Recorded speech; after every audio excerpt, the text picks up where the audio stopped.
1984, parte 3, capítulo 2.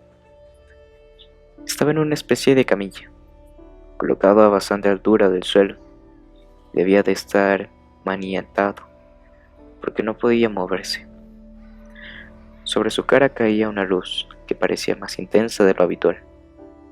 O'Brien se hallaba de pie a su lado mirándolo fijamente. Al otro lado había un hombre con una bata blanca y una jeringa hipodérmica. Incluso después de abrir los ojos, tardó en comprender dónde se encontraba. Tuvo la impresión de salir a la superficie desde un mundo distinto, una especie de mundo subacuático que hubiera muy por debajo. Ignoraba cuánto tiempo llevaba allí. Desde el momento de su detención, no había vuelto a ver la oscuridad ni la luz del día. Además, sus recuerdos no eran continuos. Había habido veces en que la conciencia, incluso esa que uno tiene en sueños, había cesado por completo, y luego había vuelto a empezar tras un espacio en blanco. Pero era imposible saber si esos intervalos habían durado días, semanas o solo segundos. La pesadilla había empezado con aquel primer golpe en el codo. Luego comprendería que todo lo que había venido a continuación era más que un interrogatorio rutinario y preliminar al que sometían a casi todos los detenidos. Había una larga serie de crímenes, espionaje, sabotaje y otras cosas por el estilo. Se daba por sentado que debía confesar todo el mundo. La confesión era una formalidad, pero la tortura era real. No recordaba cuántas veces la habían golpeado, ni cuánto habían durado las palizas.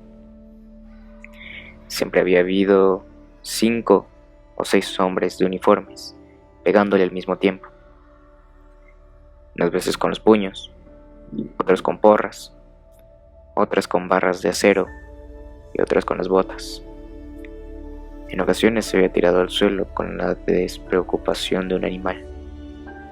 Se había retorcido en un infinito e inútil esfuerzo por esquivar las patadas que solo habían servido para que lo golpearan aún más. En las costillas, en el estómago, en los codos, en las espinillas, en la entrepierna, en los testículos. Había veces que había durado tanto tiempo que lo que le había parecido cruel, perverso, imperdonable, no era que los guardias siguieran golpeándole, sino no haber llegado a perder la conciencia. Otras, había perdido de tal manera el dominio de sí mismo que se había puesto a gritar pidiendo clemencia antes incluso de que empezara la paliza. Había bastado con ver un puño cerrado y a punto de pegarle para confesar toda suerte de crímenes, reales e imaginarios. En otros momentos había decidido no confesar nada, y habían tenido que sacarle cada palabra entre boqueadas de dolor. En otros había optado por una especie de término medio, y se había dicho: confesaré, pero aún no. Esperaré a que el dolor sea insoportable. 3 patadas más, 2, y les diré lo que quieran saber. A veces lo habían golpeado hasta que apenas se tenía en pie, y luego lo habían dejado unas horas tirado como un saco de patatas en un suelo de piedra de una celda, hasta que habían vuelto a sacarlo para reanudar la paliza. También había habido periodos de recuperación más largos, aunque apenas lo recordaba, porque los había pasado dormido o aturdido. Recordaba una celda con un camastro, una especie de estante que salía de la pared, y un lavabo metálico, y sopa caliente, pan y a veces café. Recordaba a un hosco barbero que había llegado para afeitarle la cara y cortarle el pelo, y hombres fríos y profesionales, con bata blanca que le habían tomado el pulso. Habían comprobado sus reflejos, le habían levantado los párpados, le habían examinado en busca de huesos rotos, le habían clavado agujas en el brazo para hacerle dormir. Luego, las palizas se habían vuelto menos frecuentes y se habían convertido solo en una amenaza. El horror al que podían volver a enviarles si no les daban las respuestas debidas. Los interrogadores ya no habían sido matones de uniforme negro, sino intelectuales del partido. Hombrecillos corpulentos, de movimientos rápidos y gafas relucientes, que lo acosaban a preguntas durante periodos que había durado. O sea, pensaba él, porque no había modo de estar seguro, entre 10 y 12 horas seguidas. Dichos interrogatorios se habían asegurado de que sufriera un dolor leve y constante, y que ese no era su único recurso. Le habían abofeteado, retorcido las orejas, tirado del cabello, obligado a sostenerse sobre una sola pierna.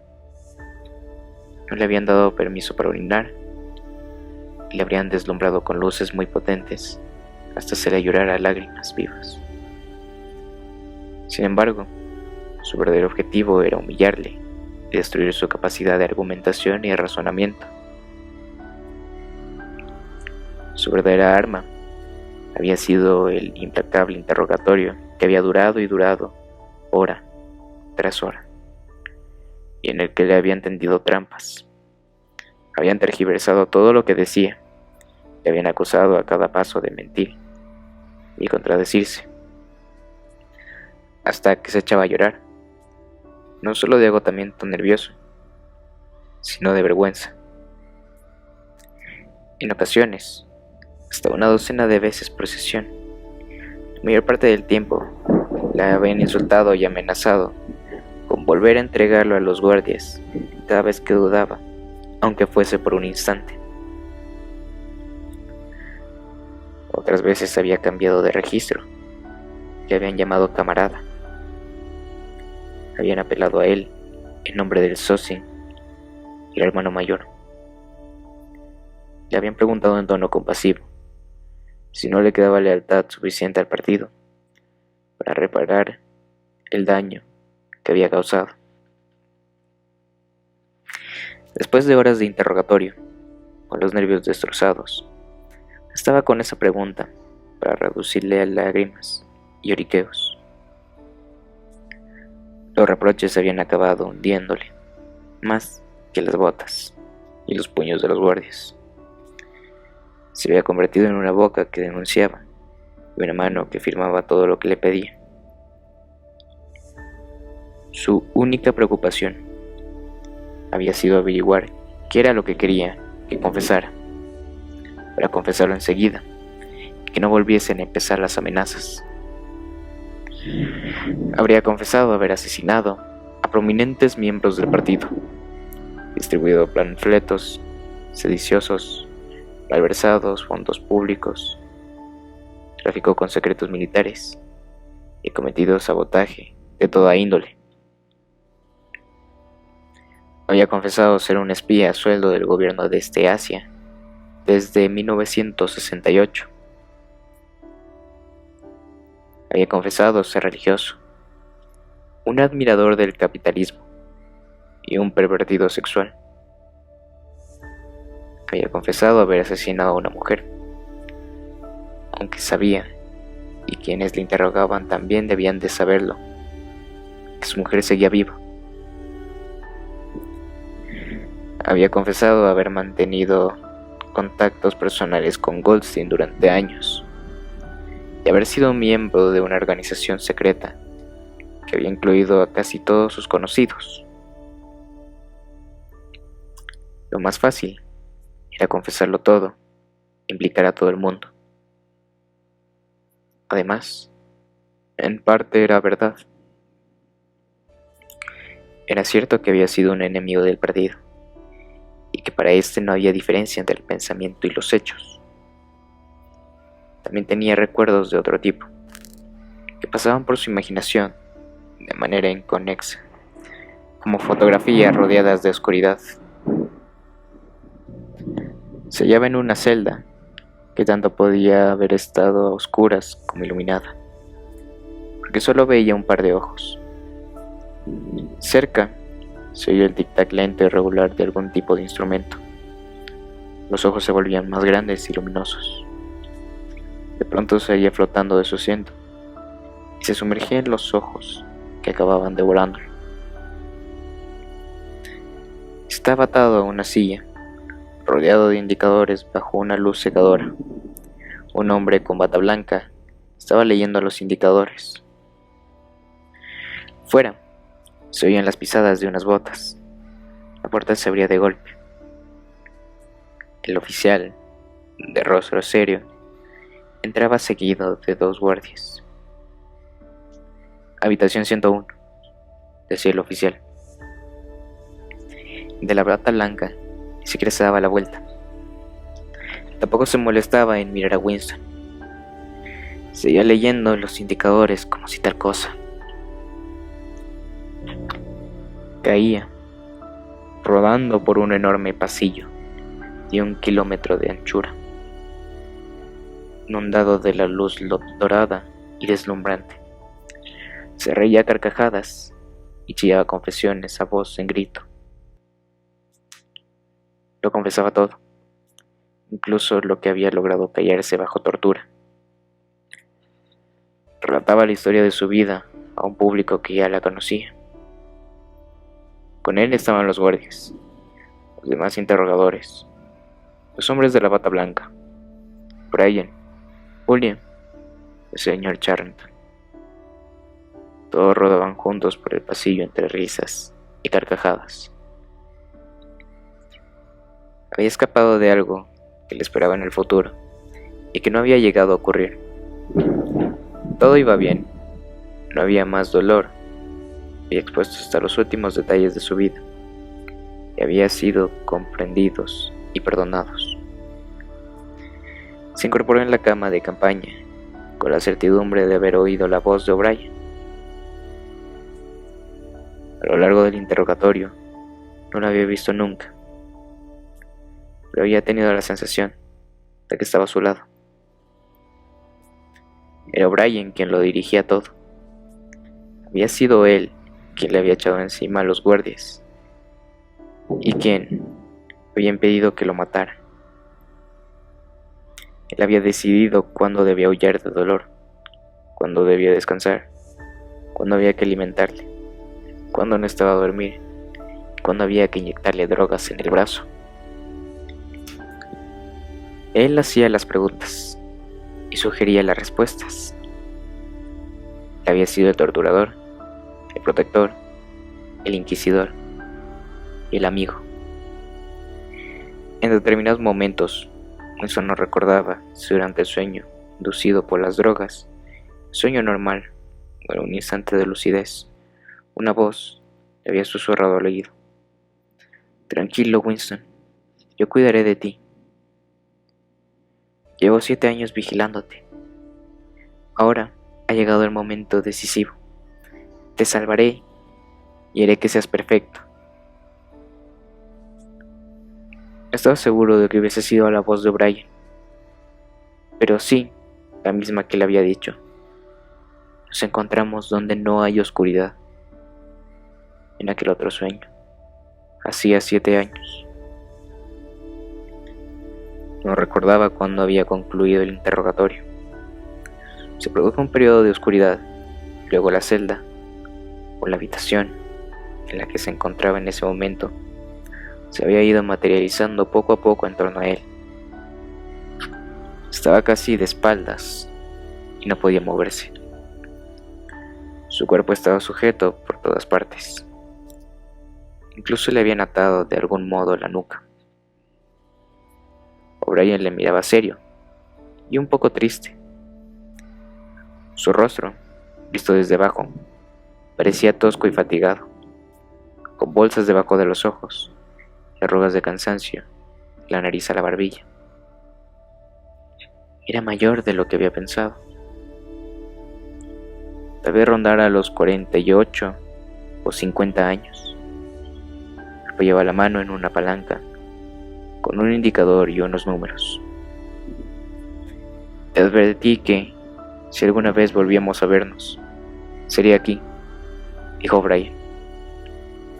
Sí, respondió Winston, sin más aviso que un leve movimiento de la mano de Brian. Una oleada de dolor inundó su cuerpo. Era un dolor aterrador, porque no veía lo que le estaba ocurriendo. Le daba la sensación de que le estaban produciendo algunas heridas mortales. Ignoraba si estaba sucediendo en realidad, o si era un efecto inducido eléctricamente. Pero su cuerpo había estado perdiendo la forma, y se le estaban descoyuntando poco a poco las articulaciones. El dolor le había perleado la frente de sudor, pero lo peor era el miedo a que se le quebrara la espina dorsal. Apretó los dientes y respiró con fuerza por la nariz. Era un esfuerzo por seguir callado todo el tiempo posible. «Te asusta», dijo Brian, observando su rostro, «que en cualquier momento se te rompa algo. Sobre todo temes que sea la espina dorsal. Imaginas con total claridad las vértebras quebrándose y el líquido raquídeo saliendo de ellas. ¿Verdad, Winston?» Winston no respondió. Brian bajó la palanca del indicador. La ola de dolor cesó tan deprisa como había empezado. «Eso han sido 40», dijo Brian. «Y ves que los números del indicador llegan a 100. Tendrás presente, durante nuestra conversación, que en cualquier momento puedo infligirte tanto dolor como quisiera. Si me mientes, si intentas confundirme de cualquier modo, incluso si disminuyes tu nivel normal de inteligencia, gritarás de dolor al instante. ¿Lo has entendido?» «Sí», dijo Winston.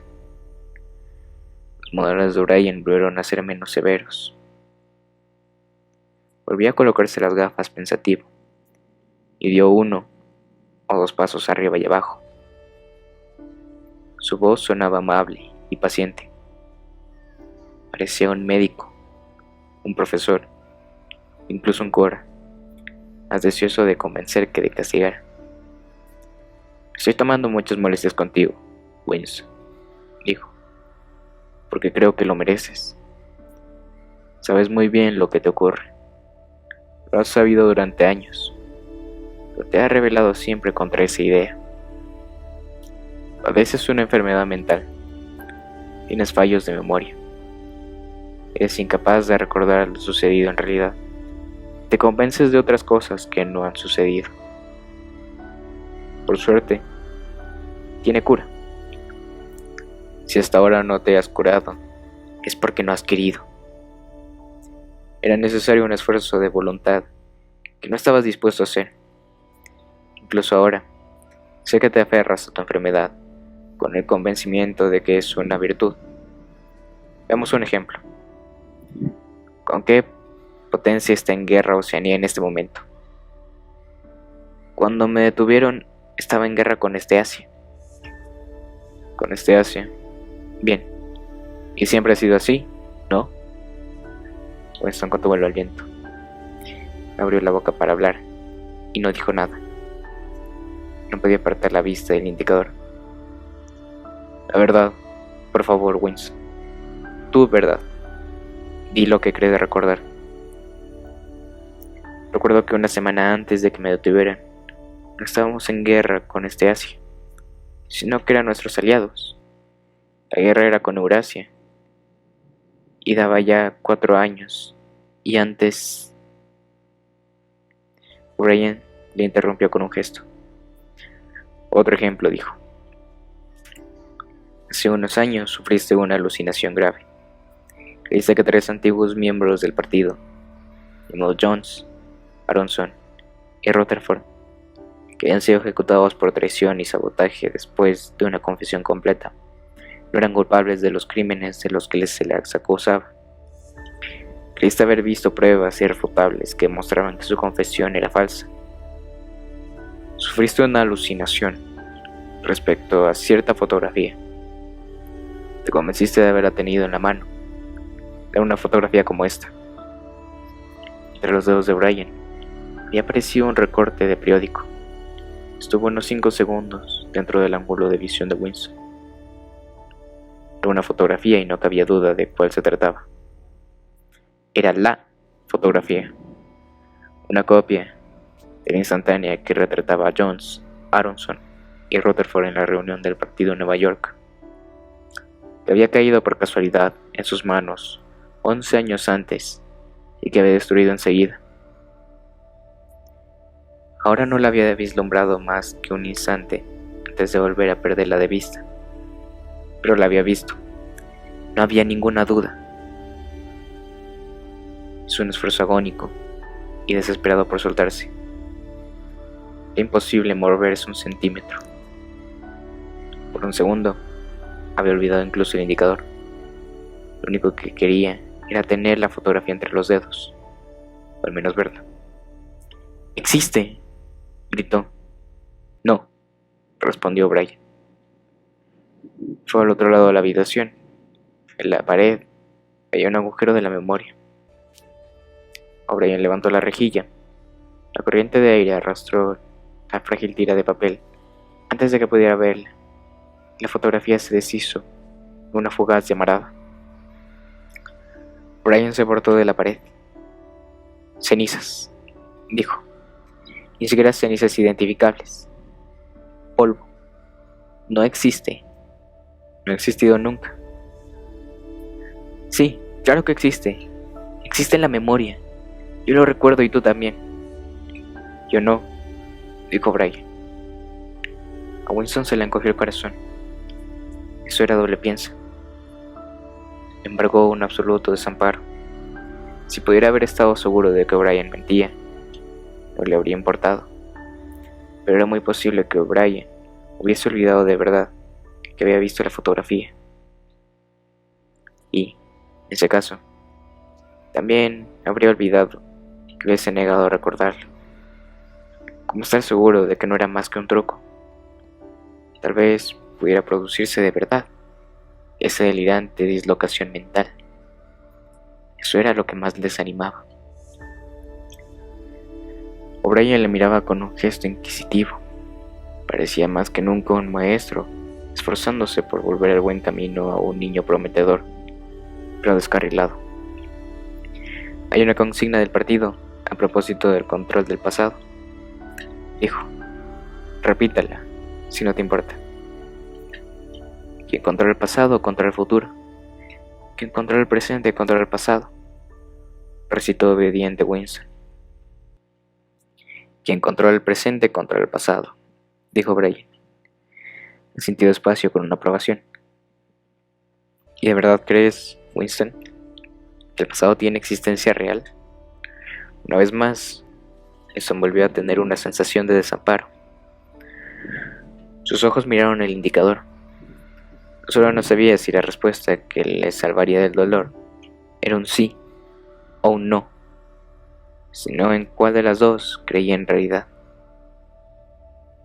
O'Brien esbozó una vaga sonrisa. No eres metafísico, Winston.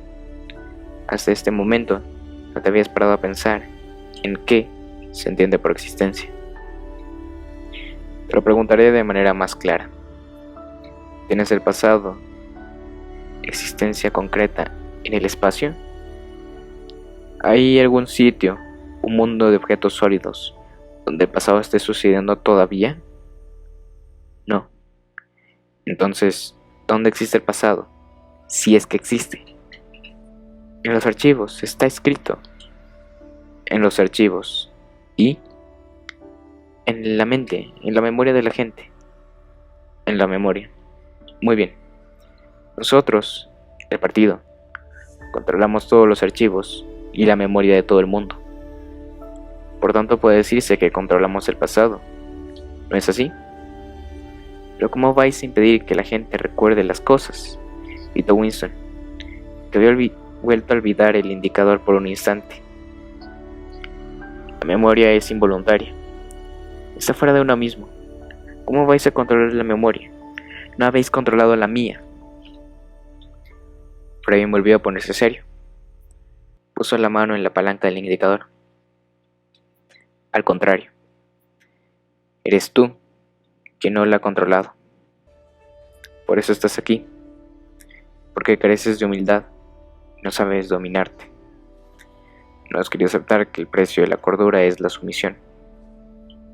Has preferido ser un loco, una minoría de uno solo.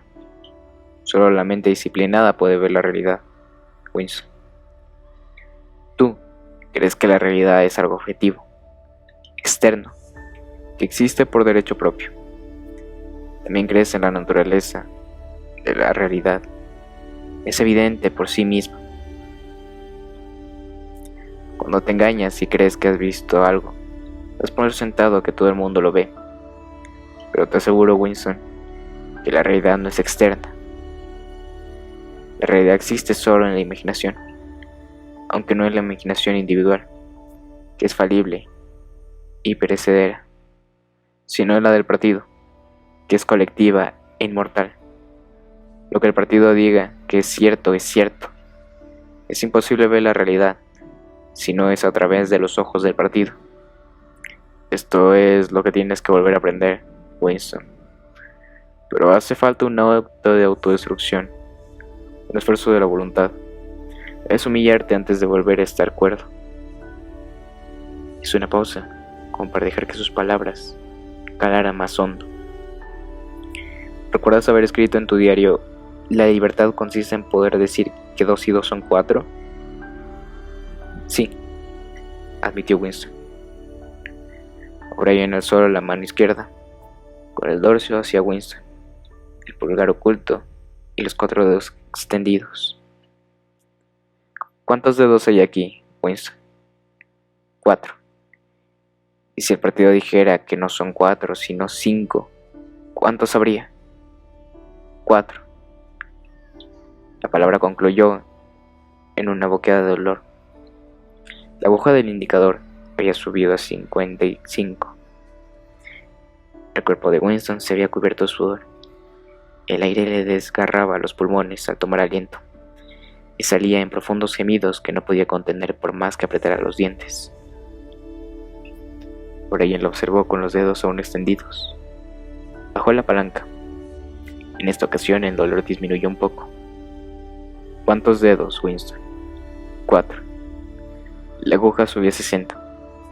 ¿Cuántos dedos, Winston? 4. 4. ¿Qué quieres que diga? 4. La aguja debía de haber vuelto a subir, pero Winston no la miró. El rostro tosco y serio, los 4 dedos extendidos, llenaban su campo de visión. Los dedos se alzaban como enormes pilares borrosos que daban la impresión de vibrar, pero seguían siendo 4. 4. Para, ¿cómo puedes seguir? 4. ¿Cuántos dedos, Winston?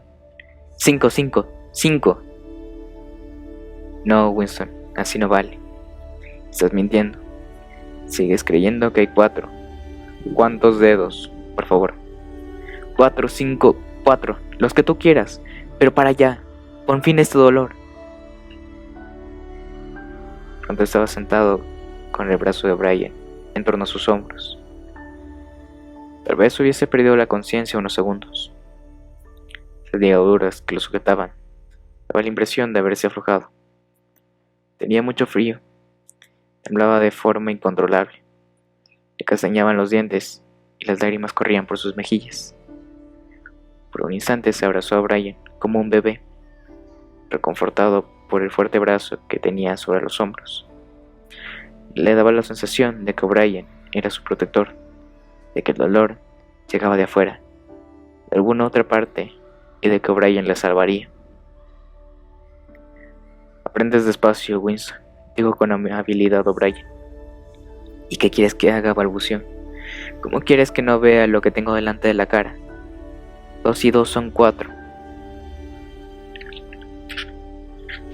A veces, Winston, en ocasiones son 5.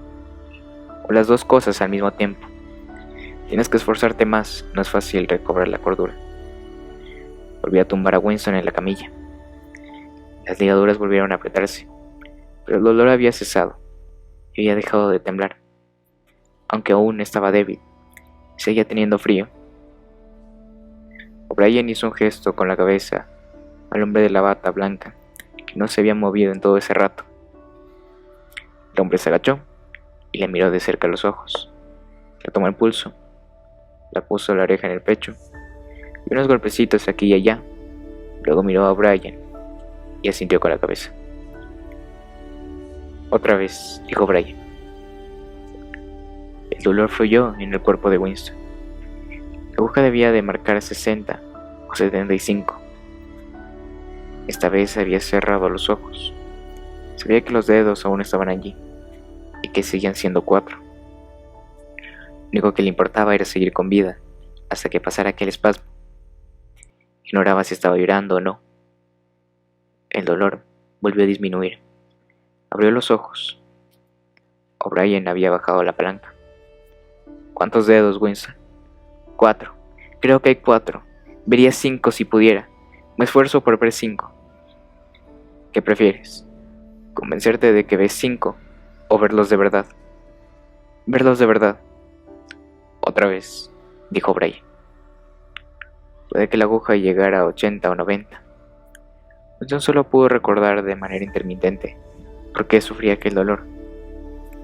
Detrás de los párpados apretados, un bosque de dedos parecía moverse en una especie de baile, entrelazándose, desapareciendo uno detrás de otro y volviendo a aparecer.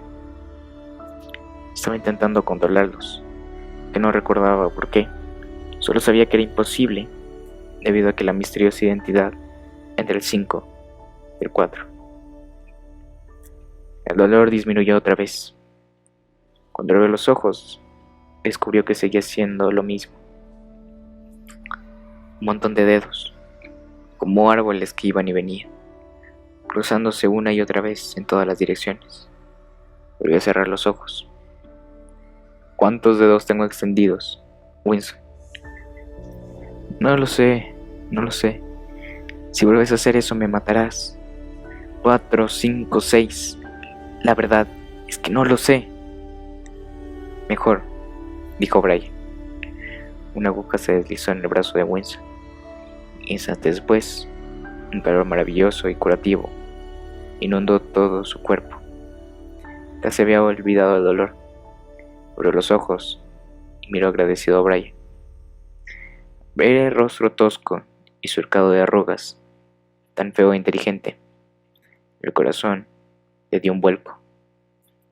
Si hubiese podido moverse, habría alargado la mano para ponerla sobre el brazo de O'Brien, aunque le había parecido tanto como en ese momento, y no solo porque hubiese puesto fin a su dolor, la antigua sensación de que en el fondo era indiferente, que O'Brien fuese un amigo o un enemigo, había vuelto a dominarlo. O'Brien era alguien con quien se podía hablar. Puede que uno no deseara tanto que le quisieran como que le entendiese. O'Brien le había torturado casi hasta hacerle enloquecer. Estaba seguro de que no tardaría en matarle. Daba igual. En cierto sentido, su intimidad iba más allá de la amistad. De un modo u otro, aunque no llegaran a decírselo, había un lugar en el que podrían encontrarse y hablar. O'Brien le estaba mirando con una expresión que daba a entender que era de la misma opinión. Habló en un tono distendido e informal. ¿Sabes dónde te encuentras, Winston?, preguntó. No, aunque me lo imagino. En el Ministerio del Amor. ¿Sabes cuánto tiempo llevas aquí? No. Días, semanas, meses. Creo que meses. ¿Y por qué crees que traemos a la gente aquí? ¿Para hacerla confesar? No, esa no es la razón. Prueba otra vez. Para castigarlos. No, exclamó O'Brien. Su voz había cambiado extraordinariamente. Su rostro se había puesto de pronto serio y animado al mismo tiempo. No, no es solo para hacernos confesar. ni para castigaros. ¿Quisieras que te lo diga? Para curaros, para que recuperéis la cordura. ¿Entiendes que de aquí no sale nadie sin curarse? No nos interesan los estúpidos crímenes que podréis haber cometido. Al partido no le interesan los actos manifiestos. Lo único que nos preocupa es el pensamiento. No nos limitamos a destruir a nuestros enemigos, sino que los cambiamos. ¿Entiendes a lo que me refiero? Se había inclinado hacia Winston, visto de cerca y desde abajo. Su rostro parecía enorme y horriblemente feo. Además estaba dominado por una especie de exaltación, una intensidad demencial. Una vez más, a Winston se le encogió el corazón. De haber podido, se habría acurrucado en la camilla. Estaba convencido de que, de un momento a otro, O'Brien accionaría la palanca por puro capricho. No obstante, un instante después, O'Brien se apartó, dio un paso o dos y prosiguió con menos vehemencia. Lo primero que tienes que entender es que aquí no hay sitio para mártires. Habrás leído acerca de las persecuciones religiosas del pasado. En la Edad Media estaba la Inquisición. Fue un fracaso. Pretendía erradicar a los herejes y solo sirvió para perpetuarlos. Por cada hereje quemado en la pira se alzaron miles. ¿Y por qué? Porque la Inquisición mataba a sus enemigos públicamente, cuando aún no se habían arrepentido. De hecho, los mataban porque no se habían arrepentido. La gente moría porque se negaba a abandonar sus creencias, como es natural. Toda la gloria es para las víctimas, toda la deshonra es para el inquisidor. Luego, en el siglo XX, llegaron los llamados totalitarismos, los nazis alemanes y los comunistas rusos. Los rusos presieron la herejía con mayor crueldad que la Inquisición y creyeron haber aprendido de los errores del pasado. Comprendieron, en cualquier caso, que es necesario no creer mártires. Antes de someter a sus víctimas a un juicio público, procuraron destruir de manera metódica su dignidad. Los sometieron mediante la tortura y el aislamiento, hasta convertirlos en criaturas quejosas y despreciables, dispuestas a confesar cualquier cosa, a cubrir de oprobio, a protegerse acusándose unos a otros y a gimotear, pidiendo clemencia. Y no obstante, al cabo de unos años, volvió a suceder lo mismo. Los muertos se convirtieron en mártires y su degradación cayó en el olvido. Una vez más. ¿Por qué? En primer lugar, porque era evidente que las confesiones habían sido forzadas y, por tanto, falsas. Nosotros no cometemos ese error. Todas las confesiones que se hacen aquí son ciertas. Hacemos que lo sean. Y, por encima de todo, no permitimos que los muertos se alcen contra nosotros. Así que no cuentas con lo que la posteridad te reivindique. Ni siquiera oirá hablar de ti. Te sacaremos sin más de la corriente histórica. Te convertiremos en gas y te disolveremos en los estratosfera. No quedará nada de ti, ni un nombre en un registro, ni un recuerdo en el cerebro de nadie. Te erradicaremos tanto del pasado como del futuro. No habrás existido. Entonces, ¿por qué tomarse la molestia de torturarme?, preguntó Winston, con una momentánea amargura. O'Brien se detuvo como si hubiera oído lo que pensaba Winston. Acercó el rostro grande y feo, con los ojos apenas entornados. ¿Qué estás pensando?, dijo. Que si tenemos intención de acabar contigo, nada de lo que digas o hagas posee la menor importancia. Y en tal caso, ¿por qué nos molestamos en interrogarte? ¿Verdad que lo piensas? Sí, respondió Winston. Brian esforzó una leve sonrisa. Eres un fallo en la trama, Winston. Una mancha que hay que borrar. ¿No acabo de decirte que somos diferentes de los torturadores del pasado? No nos contentamos con una obediencia negativa, ni siquiera con la sumisión más abyecta. Cuando finalmente te rindas ante nosotros, será por propia voluntad. No destruimos a los herejes, porque se resistan. Mientras lo hagan, no los destruimos. Nos convertimos, conquistamos el interior de sus mentes y lo reformamos. Eliminamos cualquier mal y toda ilusión que pueda haber en ellos. Nos atraemos a nuestro bando, no en apariencia sino de verdad, en cuerpo y alma. Nos convertimos en uno de los nuestros antes de matarlos. Nos resulta intolerable que pueda existir un pensamiento erróneo en el mundo, por muy secreto e impotente que sea. Ni siquiera en el instante de la muerte podemos tolerar la menor desviación. En los viejos tiempos, el hereje caminaba en la hoguera siendo todavía un hereje, proclamando su herejía y regocijándose de ella. Incluso la víctima de las purgas rusas podían llevar la rebelión oculta en el interior del cráneo mientras recorría el pasillo, esperando la bala. En cambio, nosotros hacemos que el cerebro sea perfecto antes de eliminarlo. El mandamiento de los antiguos despotismos era: no lo harás esto y no lo otro. El mandamiento de los totalitarios fue: harás esto y aquello. El nuestro es: eres esto. Nadie que llegue a este lugar se revela jamás. Todos acaban limpiando su conciencia, incluso esos 3 traidores miserables en cuya inocencia creíste un día: Jones, Aronson y Rutherford. Al final, logramos doblegarlos. Yo mismo participé en el interrogatorio.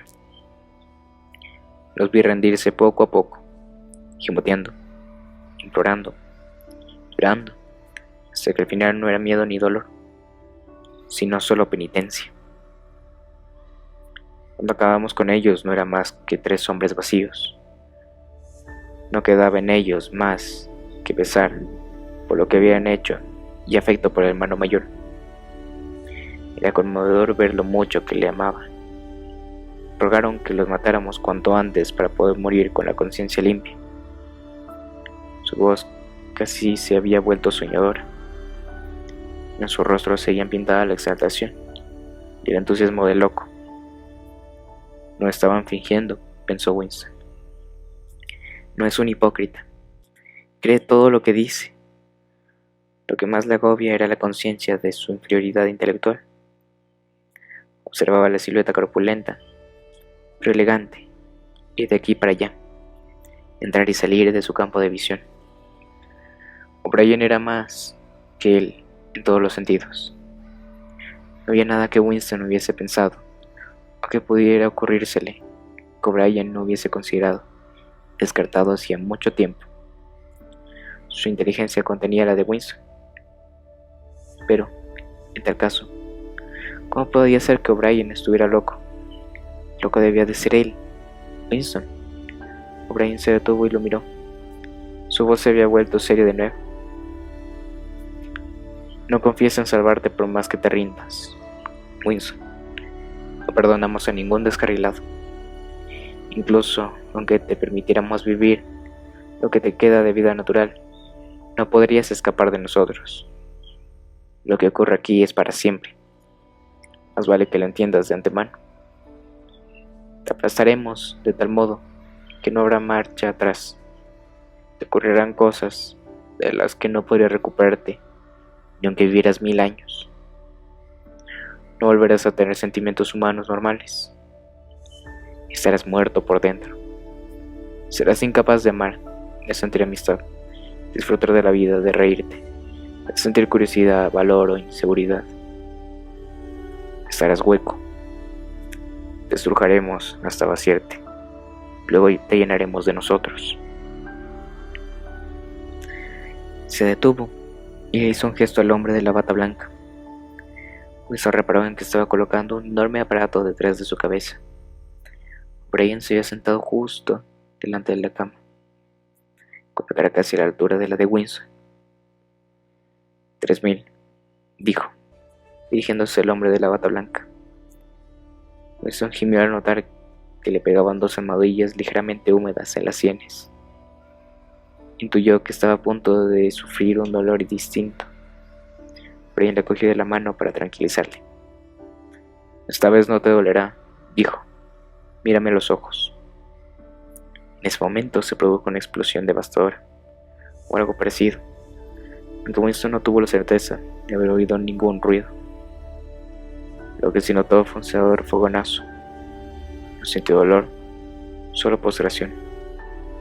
Pese a que estaba acostado cuando ocurrió, tuvo la extraña sensación de que lo había tumbado de un empujón, como si un golpe terrible e indoloro hubiese dado con él en tierra. Algo había ocurrido también en el interior de su cabeza. A medida que fue recobrando la vista, recordó quién era y dónde se encontraba. Reconoció el rostro que le observaba. No obstante, era como si hubiese un espacio en blanco, como si le hubiesen arrancado un trozo de cerebro. «No durará mucho», dijo Brian. «Mírame a los ojos. ¿Con qué país está en guerra Oceanía?» Wilson pensó. Sabía lo que era Oceanía y que él mismo era ciudadano de dicho país. También recordaba que existía Eurasia y Asia, pero ignoraba con cuál de las dos estaba en guerra. De hecho, no sabía que hubiese ninguna guerra. «No lo recuerdo. Oceanía está en guerra con Asia. ¿Lo recuerdas ahora?» «Sí, siempre lo he estado. Desde los inicios del partido, desde el principio de la historia. La guerra ha seguido, sin interrupción, siempre la misma. ¿Lo recuerdas?» «Sí. Hace 11 años inventaste una historia sobre 3 hombres que habían sido condenados a muerte por traición. Creíste haber visto un trozo de papel que mostraba su inocencia. Dicho papel no existió. Lo que inventaste, y llegaste a creer en su existencia. Ahora recuerdas el momento en que lo inventaste. ¿Lo recuerdas?» «Sí. Hace un rato te mostré los dedos de la mano. ¿Viste 5 dedos? ¿Lo recuerdas?» «Sí». Brian alzó la mano izquierda con el dedo pulgar oculto. «Aquí hay 5 dedos. ¿Los ves?» «Sí». Y así fue. Por un fugaz instante, antes de que cambiara la imagen de su cerebro, vio 5 dedos sin ninguna alteración. Luego todo volvió a la normalidad, y regresaron el miedo, el odio y la incertidumbre. Pero había habido un momento, ignoraba cuánto había durado, tal vez 30 segundos, de luminosa certeza, en el que las sugerencias de Brian habían llenado un hueco en blanco, se habían convertido en verdaderas absolutas, y en el que 2 y 2 podían haber sido 3 o 5, en caso necesario. Desapareció en cuanto Brian volvió a bajar la mano, pero aunque no pudo volver a sentirlo, sí pudo recordarlo, como quien recuerda una vivencia muy intensa en algún momento remoto de su vida, cuando era de hecho una persona distinta. «Ya ves», dijo Brian, «que es posible».